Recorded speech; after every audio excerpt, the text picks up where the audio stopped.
नमस्कार सखियों। देखिए, पहले के 2 एपिसोड आपने देखे। हर एक महिला की अपनी खूबी थी। अलग अलग तरीके से उन्होंने कैसे अपने संघर्षों को ताकत बनाकर नई ऊंचाइयों पर पहुंचाया।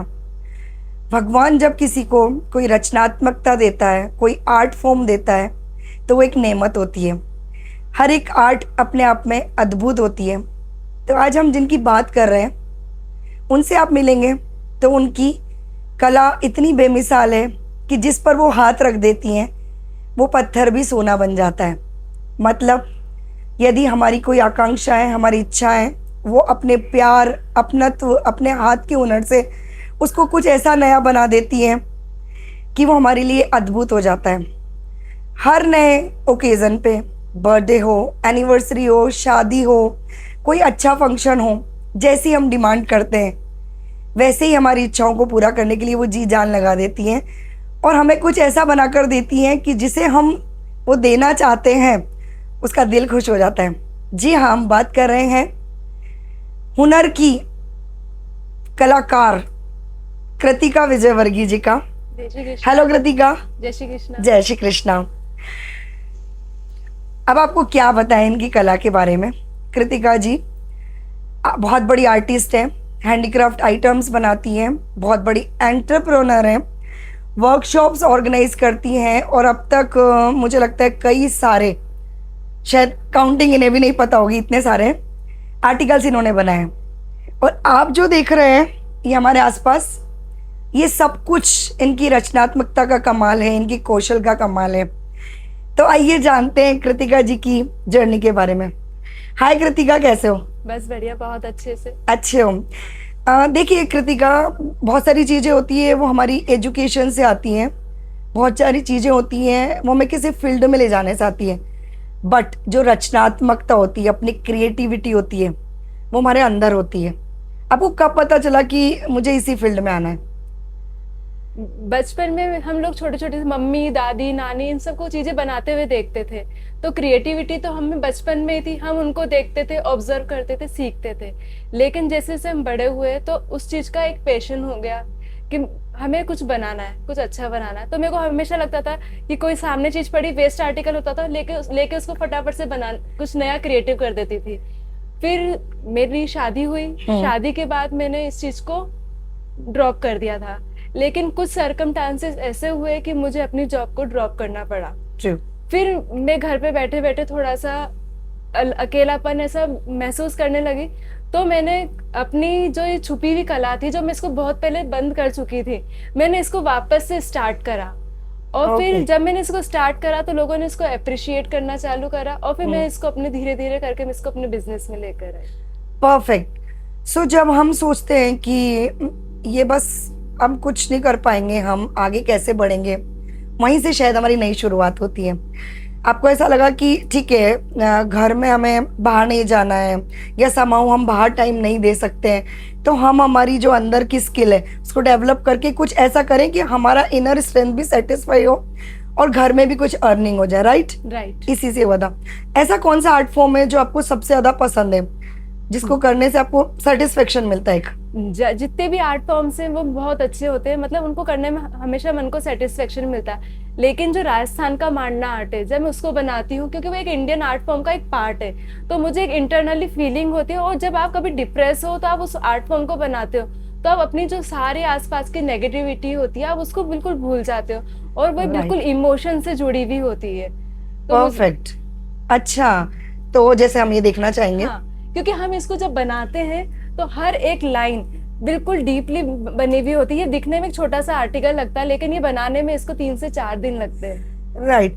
और ठीक है, देखिए कृतिका जी की कला है, देखने में एक सिंपल मांडना है, बट इसकी एक एक लाइन, एक एक डॉट इतने प्रिसीशन से है, और वो उनके लिए एक स्ट्रेस रिलीवर का काम करता है। जब भी होता है ना, लेडीज को कितना टेंशन होता है कि ये करना है वो करना है, बट जब हाथ में इनके मांडना आ जाता है उनको कि आज कुछ नया करना है, तो फिर ये निकल के आता है। दोस्तों, नाइस कृतिका जी, आपकी कला बहुत अद्भुत है। मुझे बताएंगी कि ये शौक आपको बचपन से हुआ, राइट? ऐसी कौन सा एक आर्टिकल है जो बहुत आपके दिल से जुड़ा हुआ है, जिसको करने के बाद आपको लगा कि नहीं, मेरी कला को लोगों तक पहुंचना चाहिए?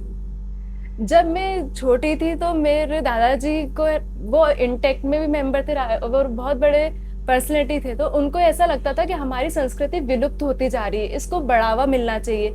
तो वो हमसे कहते थे कि दिवाली त्योहार आते थे तो कि बेटा ले अपने घर पे चौक मार ले। अच्छा। तो मुझे ऐसा लगता था, हमारे दादाजी ने हमें मोटिवेट करते थे कि उनके गांव में उनकी माँ चौक मारती थी, उनकी बहन चौक मारती थी, तो फिर वो हमसे कहते थे ले चौक मार दे। हम रंगोली बनाते थे, पर उनको चौक का इतना शौक था, तो तब से मेरे को ये कला तब से पसंद आ गई। देखिए, घर के मोटिवेशन से बड़े लोगों को हमेशा रहता है, और जो हम बोलते हैं भारतीय संस्कृति में कि जॉइंट फैमिली का क्या महत्व है। लाइव एग्जाम्पल है आपके सामने कृतिका जी। बचपन में उन्होंने अपने दादा दादी के साथ समय बिताया, घर में उनके रहते हुए हर त्योहार को एक बड़े शानदार तरीके से मनाया जाता था। उसका एक पार्ट होता है राजस्थान में मांडना, घर को कैसे सजाया जाता है और घर कितना अच्छा लगेगा यदि हम अपने हाथ से सजाते हैं। उसी कला को इन्होंने आगे बढ़ाकर विरासत में इतना बड़ा अपना प्रोफेशन बना दिया। ओके कृतिका जी, अब आपकी जर्नी बताइए कि आपने छोटी छोटी चीजों से सुरुचि क्रिएशंस कैसे डेवलप हुआ। एक टाइम था जब मैं जॉब करती थी, फिर मेरे को किसी इशू की वजह से मेरे को ये जॉब को छोड़ना पड़ा। फिर मैंने जब ये जॉब छोड़ी तो थोड़ा सा मैं मेंटली अच्छा नहीं फील कर रही थी, क्योंकि मेरे को हमारी शादी 2013 में हुई थी और हमें 2023 तक बेबी नहीं हुआ था। ओके। तो जो मेरा 10 ईयर की जर्नी थी, तो इस टाइम में बहुत सारे लाइफ में अप एंड डाउन आए। राइट। तो मैंने समाज, आज हम 21वीं सदी में जीते हैं, लेकिन आज भी समाज के लोगों की सोच होती है, जहाँ आप में 100 क्वालिटी हो लेकिन एक डिसक्वालिटी हो, Right. तो आपको समाज उस चीज के लिए पिंच करना स्टार्ट कर देता है। आप 100%. उस चीज को छोड़ देते हो कि नहीं अब हमसे नहीं होगा, नहीं होगा। हम उस जगह जाना बंद कर देते हैं। जब मैं Right. घर में अकेली रहने लगी तो मैंने कहा नहीं, अपन ऐसे नहीं, अपन को अपने अंदर कुछ हुनर है, अपन को कुछ क्रिएट करना चाहिए, अपने स्ट्रेस को खत्म करना चाहिए। तो मैंने उस स्ट्रेस को खत्म करने के लिए सिर्फ एक बार मैं अपने भाई का राखी बांधने गई थी, तो मेरे भाई ने मेरे को पैसे दिए थे, खर्ची दी थी।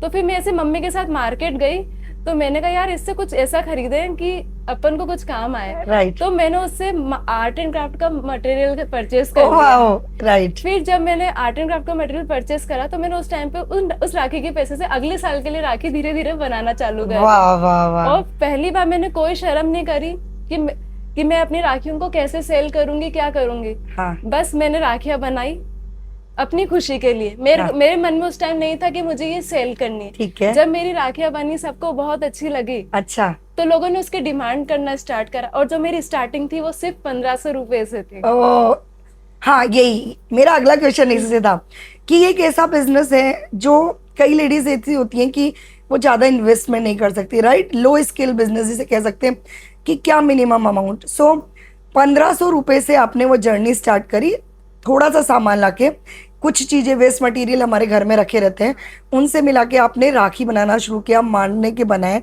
कई प्रोडक्ट्स, और आज आप शायद काफी अच्छे स्केल पे सेल कर रहे हैं।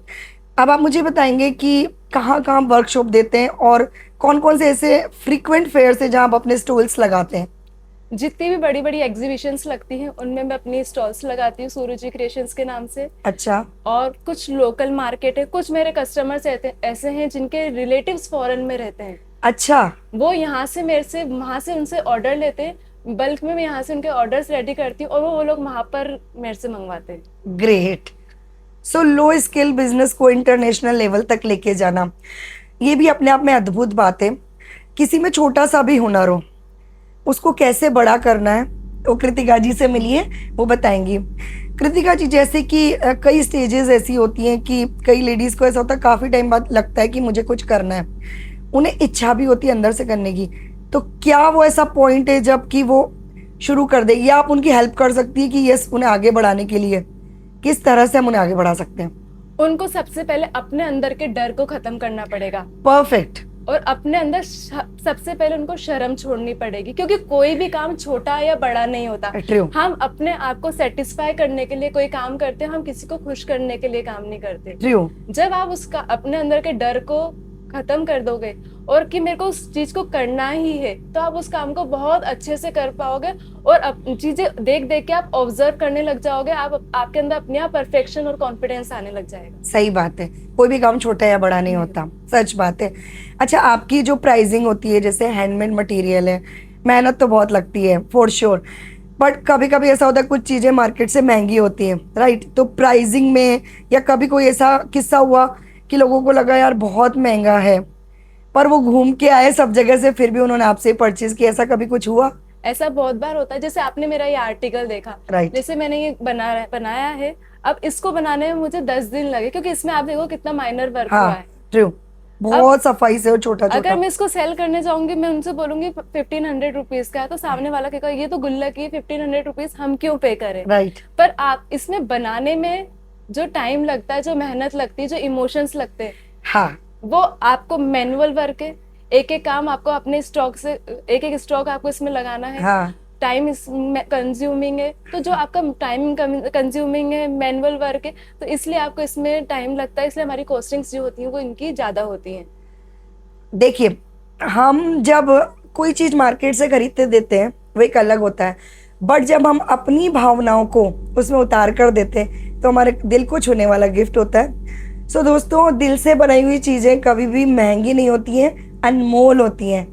सो कृतिका जी और ऐसे बहुत सारे इनकी जैसी बहुत सारी महिलाएं, शायद ये भी बहुत सारी वर्कशॉप्स करती हैं और लोगों को ट्रेन करती हैं। उनसे यदि हम लेते हैं, उसमें उनके पर्सनल अटैचमेंट्स होते हैं जो कि बहुत हमारी भावनाओं को छू जाते हैं और सामने वाले को भी। एक कृतिका आप आर्टिस्ट को प्रमोट, जब आप एक आर्टिस्ट से कोई चीज खरीदते हो, Right. मशीन से खरीदी हुई चीजों में वो प्यार वो नहीं होता। जब आप एक आर्टिस्ट से Right. कोई चीज खरीदते हो, तो आप उसके इमोशंस को खरीदते हो True. और उसको प्रमोट करते हो। ट्रू। मेरा अगला सवाल इसी से है कि ऐसी कोई चीज है जो आपने किसी को दी और वो इतना इमोशनल हो गया हो कि ऐसा तो कुछ देख के हमें लगता है कि just amazing, tears comes in their eyes की, हाँ, इमोशनली की बहुत कनेक्ट फील करा हो, ऐसा कुछ हुआ कभी इंसिडेंट, कोई ऐसा आर्टिकल आपका? जब मैंने एक कस्टमर के लिए डॉट मांडला आर्ट बनाया था, अच्छा। और उसी के अंदर मैंने उसकी फैमिली पिक्चर्स को इन्वॉल्व कर दिया था। ओह, अच्छा। तो कस्टमर बिल्कुल सरप्राइज हो गया था, क्योंकि उसको लगा कि ये बस क्या डॉट मांडला आर्ट ही तो है। हाँ। लेकिन मैंने उसके अंदर उस पिक्चर को जब कस्टमाइज करा उसके, और उसको हैंगिंग के फॉर्म में लगा कर दिया, तो कस्टमर बहुत खुश हो गया था। टच हो गया था ना। हाँ, यही छोटे छोटे इमोशंस होते हैं जो जिंदगी में यदि मिल जाएं तो हम इंडियंस को और क्या चाहिए। मुझे बताइए कि आपका एक सुरुचि क्रिएशंस के नाम से इंस्टा आईडी पेज है, राइट? राइट।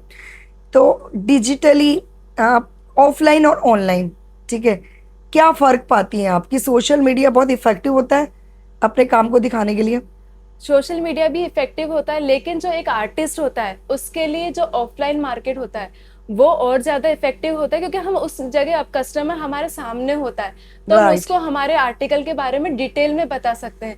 लेकिन ऑनलाइन मार्केट में हम बता नहीं पाते, लेकिन कस्टमर हमारी चीज को देखकर समझ जाता है कि हाँ ये चीज परफेक्ट है। हाँ, जो दिखता है वो बिकता है, बिकता है, लाइक ना। बिकता है। तो हाँ, वो वही होता है कि, बट ये होता है कि आपकी कला लाखों लोगों तक पहुंचती है, पहुंचती है। क्योंकि हर आदमी यदि आप तक डायरेक्ट नहीं पहुंच पाता, पर ऑनलाइन के थ्रू वो पहुंच जाता है।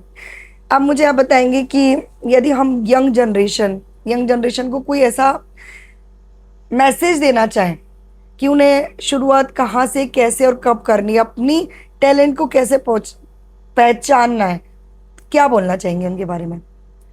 उनको ज्यादा कुछ नहीं सोचना, अपने अंदर के टैलेंट को पहचाना, क्योंकि टैलेंट को शो करने की कोई एज नहीं होती। ओके। एक एजेड लेडी भी अगर करूषा चलाना आता है, तो वो उससे बहुत सुंदर आर्टिकल बना के मार्केट में सेल कर सकती है। और एक छोटी लड़की है 10th 11th क्लास की, उसको अगर मेहंदी लगानी आती है तो अपने टैलेंट के बेसिस पे अर्निंग कर सकती है इजिली। सही बात है। इसलिए टैलेंट के लिए कोई एज नहीं होती। एक बूढ़ा आदमी भी और एक टीनेजर दोनों ही क्या कर सकते हैं, अपने अर्निंग्स कर सकते हैं, अपने आप को प्रूव कर सकते हैं। बस ये है कि आपको उस काम को बहुत पेशेंस से करना है और बहुत डेडिकेशन से करना है। ऐसा नहीं कि आज करा और कल छोड़ दिया। True. हो सकता है कि स्टार्टिंग के जर्नी में आपको सक्सेस नहीं मिलेगी। सही मेरे बात है। साथ भी ऐसा था कि मुझे स्टार्टिंग में सक्सेस नहीं मिलती, तो बहुत से लोग मेरे से कहते थे स्कूल की जॉब छोड़ के क्या ये सुई धागे वाला काम स्टार्ट कर दिया। सही बात है। पर मैंने किसी का नहीं सुना। आपको मार्केट में दोनों तरह के लोग मिलेंगे, कुछ आपको मोटिवेट करेंगे और कुछ आपको डिमोटिवेट करेंगे। Right. आपका फोकस है कि आपको क्या करना है, आपका क्या। तो मैं कहना चाहूंगी, जिन भी महिलाओं को, जिन भी लड़कियों को ऐसा लगता है कि नहीं, हमें पढ़ाई से हटकर कुछ करना है, हमारे अंदर कुछ टैलेंट है, छोटा सा भी टैलेंट है, उसे निखारना है, तो एक बार आप कृतिका जी का वीडियो देखें और आपको लगता है कि कृतिका जी से आपको कुछ हेल्प चाहिए, तो वो हेल्प करने के लिए भी रेडी हैं, क्योंकि हुनर को बांध के नहीं रखा जाता है, उन्हें खुला रखा जाता है, तभी वो आसमान में फैलता है। राइट कृतिका जी? बिल्कुल सही। कुछ लाइनें अपने बारे में, परिवार के बारे में बोलना चाहेंगी? बस मैं सबसे यही कहना चाहूंगी, अपने अंदर की कला को पहचानो और आगे बढ़ो, यही आपके जीवन का लक्ष्य होना चाहिए, और अपने आप से प्यार करो। Perfect perfect. थैंक यू दोस्तों, आप मिले कृतिका जी से, मिलते रहिए। बोल प्रगति के साथ मिलाएंगे आपको नई नई प्रतिभाओं से। जय श्री कृष्ण। जय श्री कृष्ण।